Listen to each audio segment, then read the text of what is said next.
Hi, I'm Gail Street, and this is Paths to the Present. Today, not many people know about the Seneca Quarry. It's south of Poolesville, just up the hill from where Seneca Creek meets the Potomac River.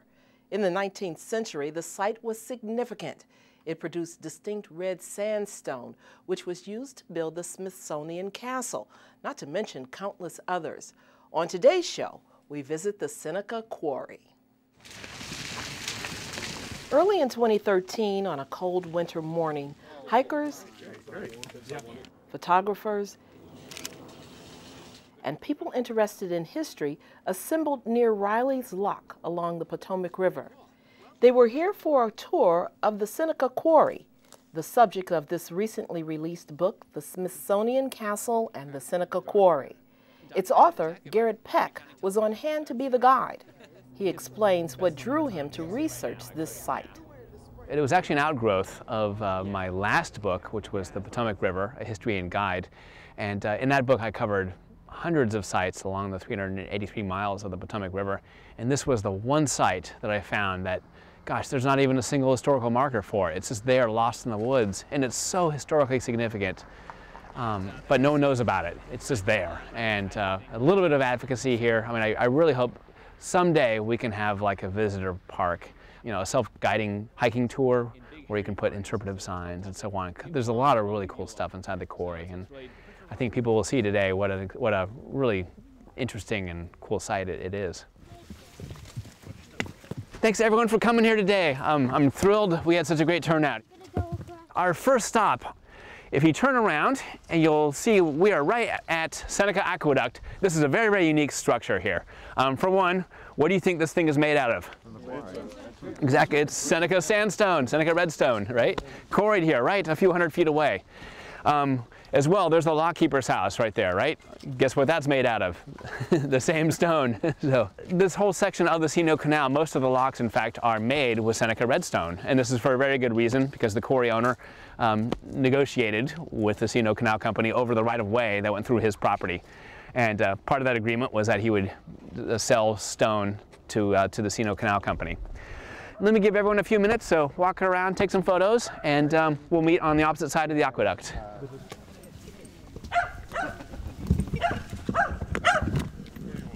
Let's talk about John Parke Custis Peter, who was the first quarry owner to really make the quarry into a big commercial success. And he was also the person who sold the stone for the Smithsonian Castle project.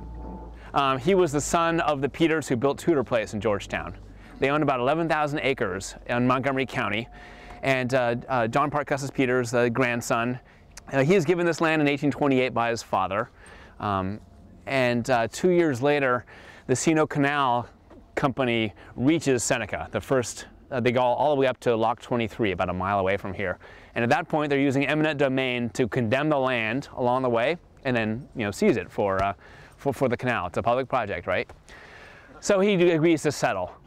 And at this point, though, the Seneca Canal Company offers him a huge benefit. First off, they say, since he owns the quarries that are right along here, we'll be glad to actually use your stone to build all the different locks, essentially between 7 locks and all the way up to what's now Brunswick. The other piece is what you're looking at right here.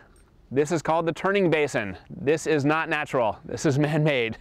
This was 20,000 cubic yards of soil that they had to dig out to create a harbor right at the foot of the quarry. So this is actually a pretty good deal here for Peter, and I think he realizes this. And so he actually starts to buy more of the quarries further upriver as well. So he ends up owning the whole mile-length segment of the Potomac River right along here. But I think they had a place. Everyone, the Seneca stone cutting mill. Like something in Rome, you know, ancient Rome. There was, in fact, a mill here that the Peters used for the Smithsonian Castle project. Where that was, we're not exactly certain. There are no quarry company records that survived and no Peter family records of the quarry operations or anything, so, which is really a shame. So I had to piece together the history of it by finding archival stuff, by finding photographs. A lot of newspaper articles came in handy. And I found one newspaper article that talked about the Seneca Sandstone Company, which purchased the quarry from the Peter family right after the Civil War. So that company then capitalize itself, and they built the mill here in 1867, 1868. I found one newspaper article where they mentioned that they had quadrupled the size of the mill from the one that was here before. So I don't know, was this the original mill that the Peters had, or was that a different site? We just don't know. There's no record of the other mill that I've been able to find yet. Shall we go inside? And I'll give everyone a few minutes time to walk around and take some photos. So the building is in very poor shape. Yeah.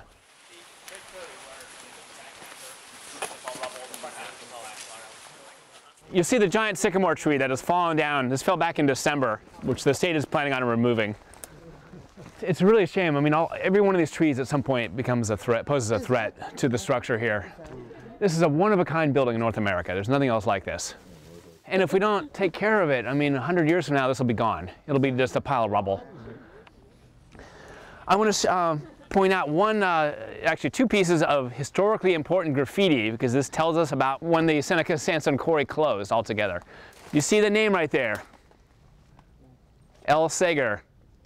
And then he carved his name again, right there. But this time it says 1901, right next to it. Yeah, he was a quarry worker. He was the son-in-law of the last superintendent of the quarry, and a man named George Good. And he worked here at the mill. We have photos, a photo of him with a bunch of other quarry workers right on the outside. But I was able to piece together when the quarry actually closed based on the DC permit system, newspaper articles and discussions of Seneca buildings in 1901. Local lore says the quarry closed at the turn of the century. And then we have finally Sager's graffiti that he put right here on the stone cutting mill. And I think it's important here for him. I mean, he met his wife here. He had his whole life here wrapped around the quarry. And so I think when this place here closed down, he wanted to remember what was an important event in his life. Let me give everyone a few minutes chance to go photograph that. Hiking through the woods.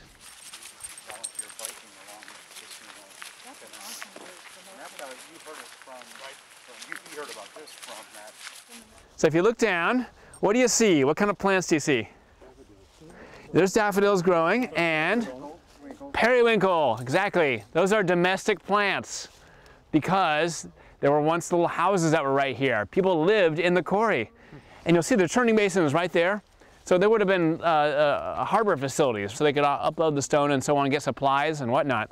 Whatever houses were here were probably wooden, and they're long since gone. You can probably see a bit of like a basement right there. But someone obviously built a little garden for themselves because they planted daffodils and periwinkle. And here we are 110, 120 years later, and the plants are still here, or at least their successors.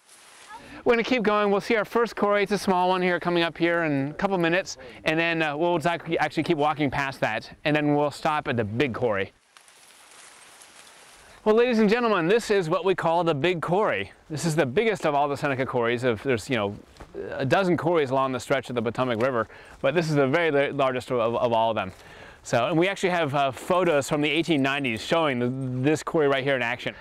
There's one photo that I found that we put in the book, and it shows the workers in two different rows, the African-American workers below and then the white workers above. Remarkable how much the site still looks like what it looked like way back when, other than the trees and so on. One of the questions I get asked a lot is, why is this place not filled in with water? You've all flown over a quarry and you see it's filled in like a swimming pool, right? This is not that kind of quarry. These are cliffs, and they simply were just lopping away at them vertically, right?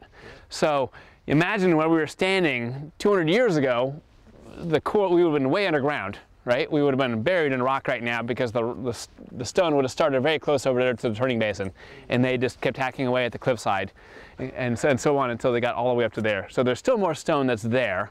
How much of it is good anymore, we don't know, but we can't quarry it anymore. It's all parkland now. Some things to point out. Directly ahead, right there, you can see the one very thick seam of redstone. You'll see the iron, the remnants here from the iron rods that they had to drive into the cliffside here to split the rock away. They would then insert some wedges, and then they would start prying until it finally cracked, and it would split away these huge stone blocks. This redstone, it's very soft when you first carve it. Once it's exposed to air, It becomes legendarily hard. It's one of the reasons they liked it as a durable material, because it hardened very quickly over time. These were anchors that supported the derricks, so cables would have looped into those big eyelets that you're looking at, and they would have then flown through the air and then attached themselves over to the different derricks. The derricks themselves look like giant telephone poles, and those were used then to lift up, using a pulley system, to lift up the blocks and deposit them over in the different rail cars that were then taken over to the stone cutting mill. We are walking up the side of the Seneca Quarry, and we are going to go see the quarry master's house.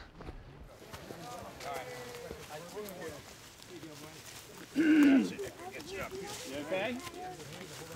Good. This house that you see right here is the quarry master's house. You'll notice a couple things about it. For one, 2 front doors, right? It's a duplex, meant for 2 different shift managers for the quarry. So the house was possibly built as early as 1830. I think the most likely scenario was probably built by the Seneca Sandstone Company after the Civil War. That company bought the property from the Peter family in 1866 when they sold off the farm. So this house, though, is today lived in by Bob and Loretto Albiol, who restored it. Maryland has this program called the Resident Curatorship Program. There's about 80 or so houses like these around the state, whereby they take historic houses that are owned by the state and get someone to live in them. So someone then has the responsibility to take care of it and do the renovations and so on. You'll notice that there's a number of different types of stones on here, which is really cool. So in essence, you'll see there's some very, very large pieces that are all ashlar. They're very, very, very, very highly polished. You see on the left-hand side. You see other pieces that are small rubble and larger rubble pieces, which are, hand cut versus machine cut. So this gave them a way to show off what the quarry could actually do for their customers. We're going to walk over real quick over to that stone outcropping, and then we'll walk over to Bull Run. This is what the blocks look like after they were cut. And they would have been then lifted up here and then placed in the little trolley and sent down to the mill. You see how large those are? I mean, there's no way a person could ever pick these things up. These things weigh a couple tons. So pretty remarkable. Now, if you go stand on here, look down the river. I mean, imagine when this quarry was operating, there weren't hardly any of these trees here at the time. So you could probably see all the way down to Washington, D.C. on a clear day, or at least see the top of the Washington Monument. Very last stop will be to see the Bull Run Quarry. And that's literally the quarry where they got the stone for the Smithsonian Castle. This is Bull Run. This is a natural creek, but there was once actually a road that connected all the way to River Road. And that was built by the Peters, because this was the main quarry. The reason that it goes so much into the earth is because it's man-made. And it goes up about 600 feet. So it starts, you see the Casino Canal down there, about 150 feet down there, and then it goes up there probably another 450, 500 feet. So pretty extensive. It's a large quarry. There were 15 or 16 different quarries all bid on the Smithsonian project. There were granite quarries, there were marble quarries, and so on. And then John Parke-Custis Peter bid on it. The lowest bid up to him was the Quiet Quarry, which bid 40 cents per perch. A perch is a square foot. Peter bids 25 cents per perch, so significantly under the market.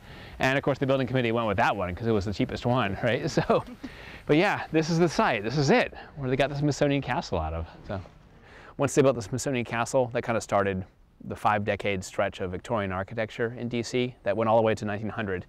So all the buildings that were built in that segment, a great number of them have Seneca redstone in them. So as Knight Kiplinger likes to say, the Seneca redstone was the stone that built Victorian Washington.